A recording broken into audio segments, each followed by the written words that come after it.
Hello everyone, मैं सुमित। आप सभी का मेरे यूट्यूब चैनल सैकी जीके पर स्वागत है। आज हम लोग मध्यकालीन भारत के इतिहास का संक्षिप्त विवरण पढ़ेंगे। कल जो है हम लोग प्राचीन भारत के इतिहास का संक्षिप्त विवरण को समझे थे।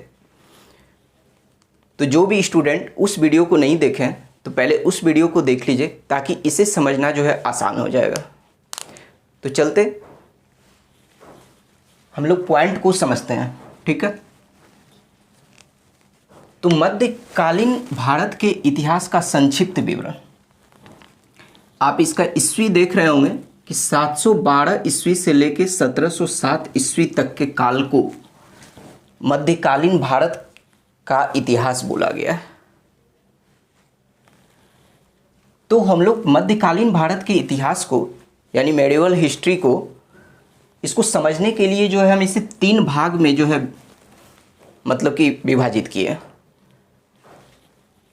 तो इस पूरे ईस्वी को अच्छे से समझने के लिए आइए हम लोग इसे 3 भाग में अलग अलग करके समझते हैं। तो पहला पार्ट है दिल्ली सल्तनत से पहले का काल, जो है मतलब दिल्ली सल्तनत जो यहाँ शुरू होगा तो उससे पहले का जो काल है, ठीक है। ये ईस्वी है 712 ईस्वी से लेके 1206 ईस्वी तक, दिल्ली सल्तनत से पहले का काल। उसके बाद आता है सेकंड पार्ट दिल्ली सल्तनत, जो कि यहाँ 1206 लास्ट हुआ है तो यहाँ 1206 स्टार्ट होगा और 1206 से लेके 1526 ईस्वी तक। और थर्ड पार्ट है मुगल साम्राज्य, मुगल साम्राज्य जो कि 1526 से लेके 1707 ईस्वी तक। तो आप देख पा रहे होंगे कि जैसा कि मध्यकालीन भारत जो है पूरा 712 ईस्वी से लेकर 1707 ईस्वी तक है, उस पूरे ईस्वी को हम लोग 3 भागों में डिवाइड किए। तो हम लोग स्टेप बाय स्टेप समझते जाएंगे कि कैसे कैसे जो है मतलब कि क्या घटनाएं घटी है और हमें क्या पढ़ना है, कितना पढ़ना है, ये आज आपको पता चल जाएगा कि मध्यकालीन भारत में हमें कितना पढ़ना है, ठीक है। तो आइए देखते हैं दिल्ली सल्तनत से पहले का काल जो है। तो यहाँ पे एक पॉइंट है अरबों का आक्रमण। तो एक क्वेश्चन यहाँ से बनता है, आपसे पूछा भी जाता है बार बार कि मध्यकालीन भारत में सबसे पहले किसने आक्रमण किया था। ऑप्शन में आपको दिया जाएगा अरबों ने यानी अरब वासियों ने, या फिर तुर्की ने, मतलब इस तरह से आपको ऑप्शन बना के दिया जाएगा। तो वहाँ पे आपको जो है आंसर लगाना है, वो है अरब वासियों ने, यानी अरबों ने सबसे पहले मध्यकालीन भारत पर आक्रमण किया था। तो हम लोग जगह के हिसाब से तो जान गए कि अरबों ने किया था, लेकिन उस अरबों में भी यानी अरब वासियों में से भी वो ऐसा पहला व्यक्ति कौन था जो भारत पर एक सफल अभियान किया था। तो उस व्यक्ति का नाम है मोहम्मद बिन कासिम। मोहम्मद बिन कासिम, मोहम्मद बिन कासिम भारत के सिंध पर आक्रमण किया था, जो कि एक उसका सफल अभियान था। अभी प्रेजेंट टाइम में सिंध जो है वो पाकिस्तान में पड़ता है, बट उस समय पाकिस्तान भी जो है भारत का हिस्सा ही हुआ करता था। तो इसलिए अगर उस पॉइंट ऑफ व्यू से देखा जाए तो सिंध जो है उस समय भारत में ही पड़ता था। इसलिए भारत के जब वो सिंध पर आक्रमण किया तो वो उसका वो सफल अभियान था, और सफल अभियान होने की वजह से ये कहा जाता है कि मध्यकालीन भारत पर सर्वप्रथम अरबों ने आक्रमण किया था।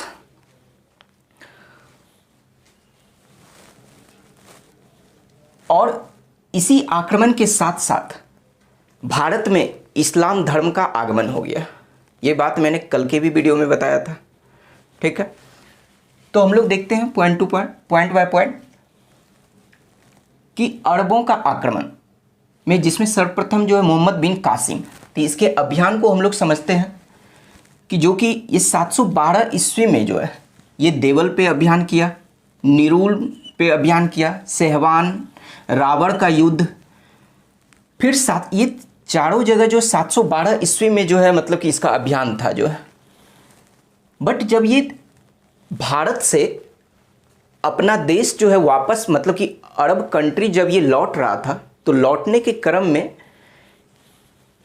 713 ईस्वी में इसे मुल्तान से सोने का इतना भंडार मिला कि इतिहास में मुल्तान को स्वर्ण नगरी कहा गया है। उसे अपने अभियान के दौरान सबसे ज़्यादा अगर धन संपत्ति यानी सोना मिला तो वो मुल्तान से मिला। इस वजह से इतिहास में मुल्तान को स्वर्ण नगरी कहा गया है।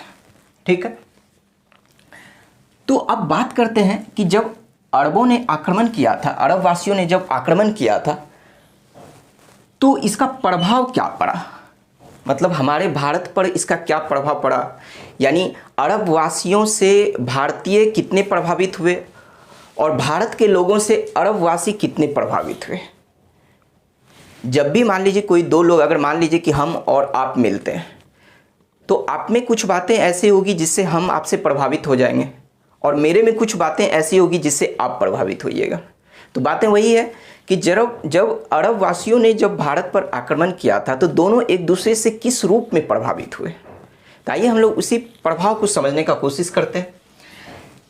तो अरबी संस्कृति और भारतीय संस्कृति देखते हैं दोनों एक दूसरे को क्या क्या अपनाए। ये अरब वासी जो थे ये भारत के अंक पद्धति को अपनाए, जिसे उन लोगों ने हिंदसा कहा है। इसी अंक पद्धति को उन लोगों ने हिंदसा कहा है। अरब वासी जो है भारत के लोगों को हिंदू कहकर पहली बार संबोधित किया था और इस वजह से भारत को इन्होंने हिंदुस्तान कहा। ये अरब वासी ही बोले थे सर्वप्रथम। जब हमारे भारत में अरबों ने आक्रमण किया तब हमारे भारत में पर्दा प्रथा का जो है बहुत तेजी से विकास हुआ। उसके बाद हमारे भारत के लोग जो है पहली बार जजिया, जकात और खराज जैसे कर को जाने। जब ये कर की बात आई तो ये जजिया कर जो है ये मोहम्मद बिन कासिम जो है सर्वप्रथम लगाने वाला, भारत में जो सर्वप्रथम अगर किसी ने जजिया कर लगाया था तो वो था मोहम्मद बिन कासिम। अब कई लोगों का ये सवाल होगा कि जजिया कर क्या होता है।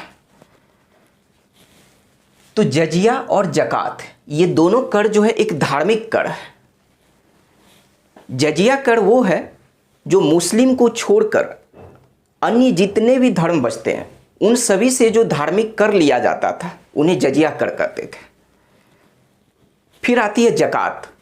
जकात वैसा कर है जो मुस्लिमों से धार्मिक कर लिया जाता था। ये दोनों एक धार्मिक कर था, लेकिन जकात सिर्फ मुस्लिम से लिया जाता था और जजिया जो था वो मुस्लिम को छोड़कर अन्य सभी धर्मों से ये कर लिया जाता था। लेकिन मोहम्मद बिन कासिम जो ये भारत में जजिया कर जो लगाया था सर्वप्रथम, ये 4 लोगों पर नहीं लगाया था। वो था ब्राह्मण, दूसरा बच्चा, तीसरा भिखारी, चौथा महिला।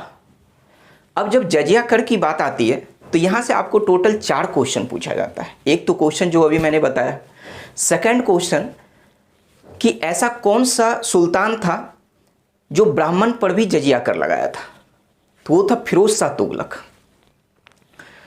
उसके बाद जजिया कर को समाप्त किसने किया था, तो वो थे अकबर ने 1564 ईस्वी में। लेकिन उसके बाद जो है औरंगजेब ने फिर से जो है जजिया कर को जो लगाया था और अंग्रेज से जजिया कर वसूल करने वाले एकमात्र शासक वो औरंगजेब थे। तो आपको ये क्वेश्चन पूछा जाता है कि ऐसे कौन से शासक हैं जो अंग्रेज से भी जजिया कर वसूल किए थे, तो वो है औरंगजेब। चलिए, तो हम लोग ये अरबों के आक्रमण को अच्छे तरीके से समझ लिए। अब अरबों के आक्रमण करने के बाद जो है ये तुर्कों का आक्रमण हुआ। बट ये अरब वाले जो है ये भारत में राजनीतिक सत्ता को स्थापित नहीं किए। इनका मकसद सिर्फ था यहाँ पे धन संपत्ति को लूट कर अपने देश ले जाना। इनका यहाँ पे राजनीतिक सत्ता स्थापित नहीं करना था। राजनीतिक सत्ता का मतलब वो होता है कि यहाँ पे अपने साम्राज्य को स्थापित करके शासन करना, उसे ही कहा जाता है राजनीतिक सत्ता। तो इन्होंने जो है भारत में राजनीतिक सत्ता को स्थापित नहीं किया था। तो इसके बाद जो है फिर मध्यकालीन भारत में तुर्कों का आक्रमण हुआ। अब इस तुर्कों के आक्रमण को दो भागों में हम लोग समझेंगे यहाँ पे, क्योंकि दो वंश वाले ने आक्रमण किया था, पहला गजनी वंश और दूसरा गौड़ वंश। तो ये गजनी वंश जो है ये अफगानिस्तान में एक जगह है गजनी, उस जगह के नाम पर इस वंश का नाम रखा है गजनी वंश। और उसी गजनी वंश के शासक महमूद गजनी जो कि भारत पर आक्रमण किए थे, और ये महमूद गजनी को ये प्रथम व्यक्ति है जिसे सुल्तान कहा गया है। अगर क्वेश्चन में ये पूछा जाता है कि वो प्रथम व्यक्ति कौन है जिसे सुल्तान कहा गया था, तो वो है महमूद गजनी। महमूद गजनी जो है ये प्रतिज्ञा किया था कि मैं प्रत्येक साल भारत पर आक्रमण करूंगा, और इन्होंने 1000 से 1027 ईस्वी के बीच में भारत पर कुल 17 बार आक्रमण किया था। और इसी आक्रमण के क्रम में सबसे इंपॉर्टेंट जो आक्रमण था वो है सोमनाथ पर आक्रमण, जो कि 1025 से 1026 ईस्वी के दौरान ये आक्रमण हुआ था, सोमनाथ पर आक्रमण। तो अब सवाल उठता है कि ये सोमनाथ जगह कहाँ पड़ता है। सोमनाथ जो है गुजरात राज्य के काठियावाड़ प्रांत में पड़ता है। जब ये आक्रमण हुआ था, जब मतलब कि महमूद गजनी जो जब यहाँ पर आक्रमण किया था, उस समय गुजरात के शासक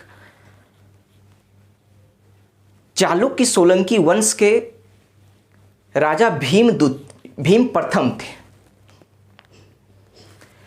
बट जब महमूद गजनी ने जब आक्रमण किया था तो भीम प्रथम जो है वो भाग गया था। तो सोमनाथ पर जब ये आक्रमण किया था तो यहाँ से इसे सबसे ज़्यादा धन संपत्ति इसी आक्रमण से प्राप्त हुआ था।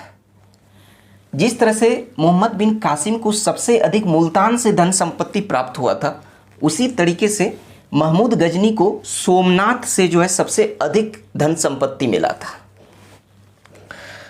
उसके बाद क्या हुआ कि 1030 में इसकी मृत्यु हो गई, और इसके मृत्यु होने के बाद फिर तुर्कों के अंदर ही एक दूसरा वंश भारत पर आक्रमण करता है, और उस वंश का नाम है गौड़ वंश। जिस तरह से गजनी वंश भी जो है अफगानिस्तान में पड़ता है, उसी तरह से गौड़ वंश भी, ये भी एक जगह के नाम पे इस वंश का नाम रखा गया है। और ये गौड़ प्रदेश भी जो है ये अफगानिस्तान में ही पड़ता है, जो कि हेरात और गजनी के बीच में ये गौड़ प्रदेश पड़ता है, और इसी जगह के नाम पर इस वंश का नाम गौड़ वंश रखा गया। तो इस वंश का भी एक महत्वपूर्ण व्यक्ति है जिसका नाम है मोहम्मद गौरी, जो कि भारत पर आक्रमण किया था। इसे अन्य नामों से भी जाना जाता है, जैसे सिहाबुद्दीन, मोहम्मद बिन शाम, बट सबसे ज़्यादा ये मोहम्मद गौरी के नाम से जो है फेमस था। तो मोहम्मद गौरी से एक क्वेश्चन पूछा जाता है कि पहली बार भारत में इसे पराजित किसने किया था। तो इसे फर्स्ट बार जो पराजित जो किया था वो गुजरात के शासक भीम द्वितीय, चालुक्य सोलंकी वंश के शासक भीम द्वितीय, या फिर इसे मूलराज द्वितीय भी कहा जाता है, जिन्होंने अपनी मां नायिका देवी के साथ मिलकर मोहम्मद गौरी को पहली बार भारत में पराजित किया था, माउंट आबू के समीप। तो लेकिन बहुत कभी कभी कन्फ्यूजन ये होता है कि तराइन का युद्ध बहुत स्टूडेंट को याद होता है, और उसे ये लगता है कि मोहम्मद गौरी को सर्वप्रथम तराइन के युद्ध में हराया गया था, जो कि पृथ्वीराज चौहान ने हराया था। लेकिन नहीं, सबसे पहली बार जो उसे हराया गया था वो भीम द्वितीय ने हराया था, या फिर मूलराज द्वितीय ने हराया था। ठीक है, अब इसी क्रम में दो युद्ध बहुत इंपॉर्टेंट है इस व्यक्ति से रिलेटेड, जो कि तराइन का प्रथम युद्ध जो कि 1191 ईस्वी में हुआ था, और तराइन का द्वितीय युद्ध जो कि 1192 ईस्वी में हुआ था। सबसे पहले हम लोग जानते हैं कि ये तराइन जगह कहाँ पड़ता है। तराइन जो जगह है वो हरियाणा में पड़ता है। तो तराइन का प्रथम युद्ध जो 1191 ईस्वी में हुआ था वो मोहम्मद गौरी और पृथ्वीराज चौहान के बारे में हुआ, पृथ्वीराज चौहान के बीच में हुआ था, जिसमें कि मोहम्मद गौरी को जो है दूसरी बार पराजित होना पड़ा था, जो कि पृथ्वीराज चौहान विजयी हुए थे। लेकिन फिर एक साल बाद तराइन का जो द्वितीय युद्ध हुआ 1192 ईस्वी में, उसमें पृथ्वीराज चौहान की हार हुई और मोहम्मद गौरी उसका हत्या कर दिया। चलिए आगे बढ़ते हैं। 1206 ईस्वी में 1206 ईस्वी में जब ये वापस लौट रहा था तो सिंधु नदी के किनारे खोखर जो है, खोखर एक समुदाय थे, खोखर ने इनकी हत्या कर दी, जिस वजह से ना तो महमूद गजनी ने यहाँ पे राजनीतिक सत्ता को स्थापित कर पाया और ना ही मोहम्मद गौरी जो है यहाँ पे राजनीतिक सत्ता को स्थापित कर पाया। तो आप दिल्ली सल्तनत से पहले जो ईस्वी देखिएगा, लास्ट जो 1206 पड़ रहा है, तो इस तरह से 1206 जो है अब समाप्त हो गया, क्योंकि सिंधु नदी के किनारे खोखर ने इसकी हत्या कर दिया था। ठीक है, तो इस पॉइंट को आप समझ गए। इस पॉइंट को समझने के बाद सेकंड स्टेप आता है दिल्ली सल्तनत। दिल्ली सल्तनत जो कि 1206 से लेकर 1526 ईस्वी तक। तो दिल्ली सल्तनत को समझने से पहले हम लोग पहले दिल्ली की स्थापना, दिल्ली के बारे में थोड़ा सा ब्रीफ में समझने का कोशिश करते हैं कि दिल्ली की स्थापना किसने किया था। तो दिल्ली की स्थापना अनंगपाल ने किया था, जो कि तोमर वंश के शासक थे, और इसी दिल्ली को कुवत उल इस्लाम या फिर योगिनीपुर या फिर दिल्ली कहा जाता था। लेकिन इसी दिल्ली को महाभारत काल में इंद्रप्रस्थ कहा जाता था। ठीक है, तो दिल्ली सल्तनत को समझने से पहले हम लोग दिल्ली को समझ गए, क्योंकि थोड़ा थोड़ा स्टेप बाय स्टेप समझना बहुत अच्छा होता है। तो अब हम लोग दिल्ली सल्तनत को समझते हैं, जो कि 1206 ईस्वी से लेकर 1526 ईस्वी तक। इसको समझते हैं पॉइंट में। दिल्ली सल्तनत पर टोटल 5 वंश ने राज किया पूरे दिल्ली सल्तनत पर, जिसमें प्रथम वंश आता है गुलाम वंश। गुलाम वंश जो कि 1206 ईस्वी से लेकर 1290। तो आप देखिएगा कि गुलाम वंश का भी ईस्वी स्टार्ट होता है 1206 और दिल्ली सल्तनत का भी ईस्वी स्टार्ट होता है 1206। तो यहां से एक बहुत ही इंपॉर्टेंट क्वेश्चन बनता है कि गुलाम वंश का स्थापना किसने किया था। तो गुलाम वंश का स्थापना जो है वो कुतुबुद्दीन ऐबक ने किया था। या फिर आपसे अगर ये पूछता है कि दिल्ली सल्तनत का स्थापना किसने किया था, तो वो भी कुतुबुद्दीन ऐबक ही कहलाएगा, क्योंकि ईस्वी आप देख लीजिए दोनों सेम ही है। लेकिन यहां से एक क्वेश्चन बनता है कि दिल्ली सल्तनत या फिर गुलाम वंश का वास्तविक संस्थापक कौन था। तो वो था इल्तुतमिश। आखिर में ऐसा क्यों, इस चीज को समझा जाए कि जब कुतुबुद्दीन जो है गुलाम वंश का स्थापना किया था, तो इसकी राजधानी जो है वो लाहौर बनाया था। लेकिन जब इल्तुतमिश जो है शासक बना, तो उसी राजधानी को चेंज कर कर लाहौर से चेंज करके दिल्ली रख दिया गया। इस वजह से दिल्ली सल्तनत या फिर गुलाम वंश का वास्तविक संस्थापक इल्तुतमिश को बोला जाता है। चलिए हम लोग संस्थापक और वास्तविक संस्थापक को तो समझ गए, लेकिन थोड़ा गुलाम वंश के बारे में समझते हैं। गुलाम वंश, गुलाम वंश का मतलब यह था कि उस समय गुलामों की खरीद बिक्री होती थी और यही गुलाम अपने योग्यता के दम पर सुल्तान बन जाते थे। जैसे जैसे आगे बढ़ते गया, गुलाम वंश को ममलुक वंश भी बोला जाने लगा। सबसे पहले ये ममलुक वर्ड को समझते हैं। ये ममलुक वर्ड जो है यह एक अरबी वर्ड है, जिसका अर्थ होता है वैसा गुलाम जिससे सिर्फ सैन्य कार्य करवाया जाता था, ना कि घरेलू कार्य। यानी सैन्य कार्य करने वाले गुलाम को ममलुक बोला गया था। ठीक है, तो अब गुलाम वंश को आप लोग समझ गए। जब हम लोग इसका डिटेल पढ़ेंगे तो उस समय बहुत सारे और भी व्यक्तित्व आएंगे, जब उसकी चर्चा करेंगे। अभी हम लोग ब्रीफ में सिर्फ पॉइंट को समझना चाह रहे हैं कि क्या हमें पढ़ना है और कितना पढ़ना है। तो इस गुलाम वंश का संस्थापक तो जो है अगर होगा तो वो कुतुबुद्दीन ऐबक, वास्तविक संस्थापक इल्तुतमिश, लेकिन इसका अंतिम जो मतलब इसका अंतिम जो शासक था वो था क्यूमर्स। चलिए, गुलाम वंश के बाद इस दिल्ली सल्तनत पर गुलाम वंश के शासन करने के बाद जो है ये वंश समाप्त होता है। अब आता है खिलजी वंश। खिलजी वंश का काल है 1290 से लेकर 1320 ईस्वी तक। इस खिलजी वंश का स्थापना जो है जलालुद्दीन फिरोज खिलजी ने किया था क्यूमर्स की हत्या करके, और इस वंश का अंतिम शासक नसरुद्दीन खुसरो शाह थे। तो हम लोग अभी कि कौन कौन सा दिल्ली सल्तनत पे वंश आया, किस किस काल तक रहा, और इसके प्रथम शासक और अंतिम शासक को थोड़ा सा देखते चलते हैं। फिर इस खिलजी वंश के बाद जो है तुगलक वंश आया, और इस तुगलक वंश का काल है 1320 ईस्वी से लेकर 1413 ईस्वी तक। और इस तुगलक वंश के संस्थापक थे गयासुद्दीन तुगलक, और इसका अंतिम शासक था नसरुद्दीन महमूद शाह। अब इसके आगे चलते हैं। इस तुगलक वंश के बाद जो आता है वो है सैयद वंश। तो सैयद वंश का काल है 1414 ईस्वी से लेकर 1450 ईस्वी तक। तो इस सैयद वंश के संस्थापक थे, या फिर हम इसके प्रथम शासक खिज्र खां, और अंतिम शासक जो थे अलाउद्दीन आलम शाह।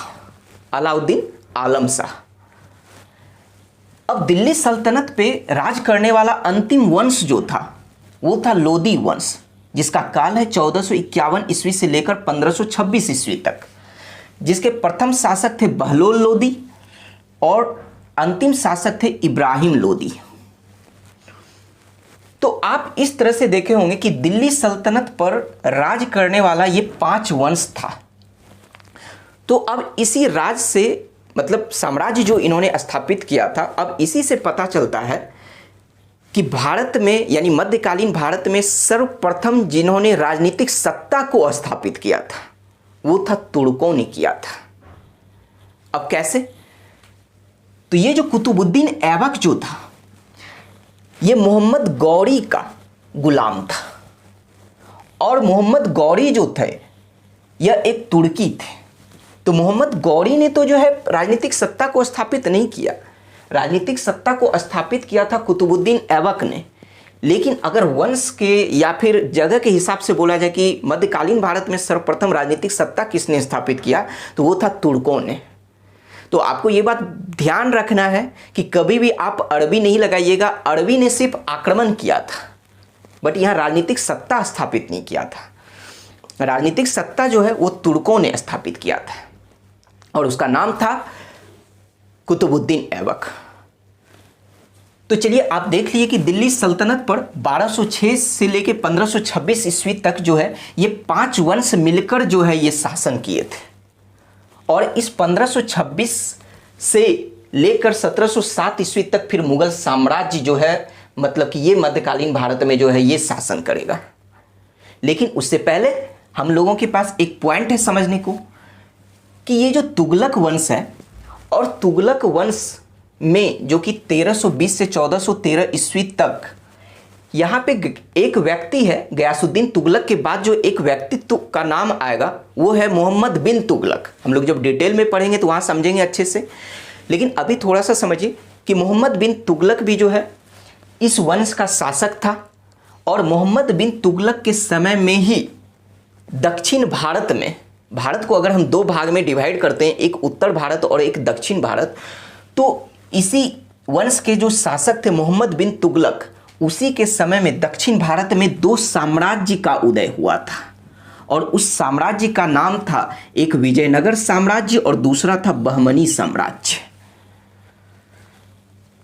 तो इस विजयनगर साम्राज्य का जो शासन जो चला है वो 1336 से लेकर 1649 ईस्वी तक, जिसकी राजधानी थी हम्पी जो कि कर्नाटक राज्य में पड़ता है। अब इस विजयनगर साम्राज्य के अंदर जिस तरह से दिल्ली सल्तनत के अंदर ये 5 वंश ने राज किया, उसी तरह से इस विजयनगर साम्राज्य के अंदर टोटल 4 वंश मिलकर राज्य किए। तो ये क्रम है, पहले संगम वंश, सालुब वंश, तुलुव वंश और विदु वंश, ये सबको हम लोग बाद में डिटेल से समझेंगे। तो अब यहाँ पे ये देखा जाएगा कि विजयनगर साम्राज्य का स्थापना किसने किया। तो विजयनगर साम्राज्य का स्थापना हरिहर एवं बुक्का ने किया था। हरिहर एवं बुक्का दो भाई थे, तो इन्होंने ही विजयनगर साम्राज्य का स्थापना किया था। तो अब सवाल ये उठता है कि संगम वंश का स्थापना किसने किया। तो संगम वंश का भी स्थापना हरिहर एवं बुक्का ने ही किया था। जिस तरीके से कि दिल्ली सल्तनत पूछा जाए या फिर गुलाम वंश का संस्थापक पूछा जाए तो वो कुतुबुद्दीन ऐबक के ही नाम जाता है, उसी तरीके से विजयनगर साम्राज्य या फिर संगम वंश के संस्थापक दोनों जो है हरिहर एवं बुक्का ही होंगे, और दोनों का ईस्वी 1336 ही होगा। जिस तरह से यहाँ पे 1206 ईस्वी या तो दिल्ली सल्तनत का पूछे तो 1206, या फिर गुलाम वंश का पूछे तो भी 1206। तो उम्मीद करते हैं शायद आप लोग समझ रहे होंगे। तो चलिए नेक्स्ट जो है, उसी समय जो है तुगलक वंश के जो शासक मोहम्मद बिन तुगलक थे, उसी के दौरान एक और साम्राज्य का स्थापना हुआ जिसका नाम था बहमनी साम्राज्य, जो कि 1347 ईस्वी में जो है इसका स्थापना हुआ। और इस साम्राज्य का जो संस्थापक था वो था अलाउद्दीन हसन बहमन शाह। बट इस नाम से ये ज़्यादा फेमस नहीं था, ये दूसरे नाम से फेमस था, और वो नाम था हसन गंगू। हसन गंगू जो है बहमनी साम्राज्य के संस्थापक थे, और ये दोनों जो है दक्षिण भारत का ये साम्राज्य था। जिस तरीके से प्राचीन भारत में चोल वंश को, यानी प्राचीन काल में जो है चोल वंश को सबसे ज़्यादा, दक्षिण भारत में चोल वंश को सबसे ज़्यादा सर्वश्रेष्ठ माना गया है, उसी तरह से मध्यकाल में दक्षिण भारत में विजयनगर साम्राज्य को श्रेष्ठ माना गया है। तो चलिए अब हम लोग जो है मुगल साम्राज्य, थर्ड स्टेप मुगल साम्राज्य को समझते हैं। तो मुगल साम्राज्य जो कि 1526 ईस्वी से लेकर 1707 ईस्वी तक, तो इस मुगल साम्राज्य में हम लोग देखेंगे कि सर्वप्रथम बाबर जो कि अपने जीवन में मतलब 4 युद्ध लड़ा और चारों में सफल हुआ। तो मुगल साम्राज्य का आखिर में स्थापना कैसे हुआ। तो 1526 ईस्वी में पानीपत का प्रथम युद्ध हुआ, जो कि बाबर और ये जो लोदी वंश के जो अंतिम शासक इब्राहिम लोदी, इन दोनों के बीच में यह युद्ध हुआ, जिसमें बाबर जो है विजयी हुआ। और विजयी होने के बाद जो है भारत में जो है मुगल साम्राज्य का स्थापना हुआ। तो थोड़ा सा बाबर के बारे में हम लोग जानते हैं कि बाबर जो थे ये अफगानिस्तान के फरगना के रहने वाले थे। तो ये जो है 1526 में पानीपत के प्रथम युद्ध में जीत करके मुगल साम्राज्य का स्थापना किया। उसके बाद जो है 1527 में खानवा का युद्ध लड़ा, 1528 में चंदेरी का युद्ध लड़ा, 1529 में घाघरा का युद्ध लड़ा, और ये सब में जो ये विजयी हुए। और 1530 में इनकी मृत्यु हो गई, और इनकी मृत्यु होने के बाद जो है इनको आगरा के आराम बाग में जो है सर्वप्रथम दफनाया गया। लेकिन उसके बाद जो है इन्हें वहाँ से ले जाकर काबुल में दफनाया गया फाइनली। तो चलिए बाबर के बाद फिर हम लोग यहाँ देखते हैं मुगल साम्राज्य के अंदर हुमायूं। आप लोग यहाँ देखिएगा, ये बाबर का बेटा था, जो कि 1530 से 1540, और फिर जाके दूसरा है 1555 से 1556। आखिर में ऐसा क्यों? क्योंकि पहले यहाँ 10 साल है, फिर यहाँ 1 साल है, ऐसा क्यों जो? तो यहाँ पे जब ये शासन कर रहा था, मुगल साम्राज्य को स्थापित करके जब ये हुमायूं शासन कर रहे थे, तो 1539 ईस्वी में चौसा का युद्ध हुआ। ये चौसा जो है बिहार में पड़ता है। ये चौसा का युद्ध 2 व्यक्ति के बीच में हुआ था, जो कि हुमायूं और शेर शाह सूरी के बीच में हुआ था। और इस चौसा के युद्ध में हुमायूं जो है पराजित हो गए थे।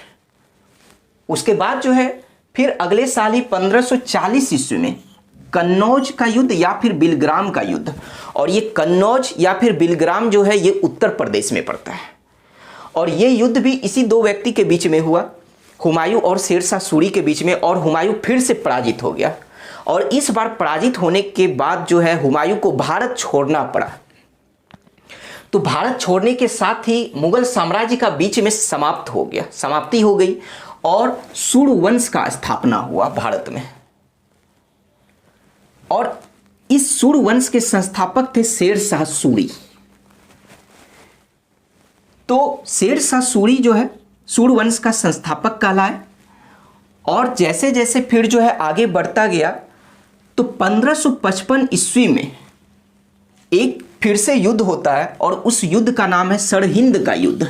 1555 ईस्वी में यह सरहिंद का जो युद्ध है, हुमायूं के सेनापति बैरम खां और सूर्यवंश के अंतिम शासक सिकंदर शाह सूर, इन दोनों के बीच में यह युद्ध हुआ और बैरम खां विजयी हुए और सिकंदर शाह सूर जो है वो पराजित हो गए, जिससे भारत में फिर से मुगल साम्राज्य का एक तरह से कह सकते हैं कि स्थापना हो गया। और जब वापस फिर से जब स्थापना हुआ तो यही 1555 से लेकर 1556 तक हुमायूं जो है फिर से राज किए और 1556 में इनकी मृत्यु हो गई। इनके मृत्यु होने के बाद इनका पुत्र अकबर ने शासन किया, जो कि 1556 ईस्वी से लेकर 1605 ईस्वी तक, जो कि मुगल साम्राज्य में सबसे अधिक समय तक शासन करने वाला अकबर ही थे। हम लोग बाद में बहुत अच्छे से सारी चीज़ों को समझेंगे। अब इस अकबर के बाद इनका बेटा जहांगीर, जो कि 1605 ईस्वी से लेकर 1627 ईस्वी तक इन्होंने शासन किया। फिर जाकर जहांगीर का बेटा शाहजहां, जो 1627 ईस्वी से लेकर 1658 ईस्वी तक शासन किए। उसके बाद शाहजहां का बेटा औरंगजेब जो कि 1658 ईस्वी से लेकर 1707 ईस्वी तक शासन किए थे। बट 1707 ईस्वी में औरंगजेब की मृत्यु हो गई और इनकी मृत्यु होने के बाद जो है मुगलों का पतन होना शुरू हो गया। तो अब सवाल ये उठता है कि मुगलों के पतन होने के कारण क्या थे।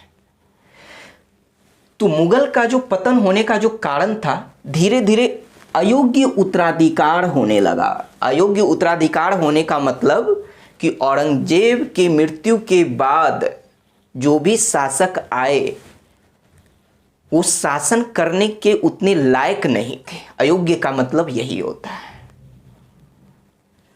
तो धीरे धीरे अयोग्य उत्तराधिकार होने लगा। सेकेंड पॉइंट कि औरंगजेब की जो हिंदू विरोधी नीति जो थी वो भी मुगल के पतन का कारण बना। थर्ड पॉइंट, धीरे धीरे आर्थिक कारण भी बनता गया, पैसों की भी जो है दिक्कत जो होने लगी। तो ये सब पॉइंट है जो कि मुगलों का पतन का कारण बना। अब इसके बाद फिर आता है उत्तर मुगल, लेकिन उसे जो है हम लोग आधुनिक भारत में लेके समझेंगे, क्योंकि जब आधुनिक भारत स्टार्ट हो जाता है तो इधर इन लोगों का भी काम उसी समय चलते रहता है। तो इसलिए हम लोग पूरे मध्यकालीन भारत को 712 ईस्वी से लेकर 1707 ईस्वी तक हम लोग थोड़ा अच्छे तरीके से समझें और इसी चीज़ को डिटेल से हम लोग जब डिटेल मेथड से जब पढ़ेंगे तब जाके अच्छे से और समझेंगे। तो उम्मीद करते हैं कि आप लोगों को ये पॉइंट समझ में आया होगा और पता चल गया होगा कि हमें मध्यकालीन भारत में क्या क्या पढ़ना है और कितना पढ़ना है। आपको ये वीडियो कैसा लगा तो आप मुझे कमेंट में ज़रूर बताइएगा और मिलते हैं अगले वीडियो में। तब तक के लिए आप खुश रहिए, हैप्पी रहिए। Thank you.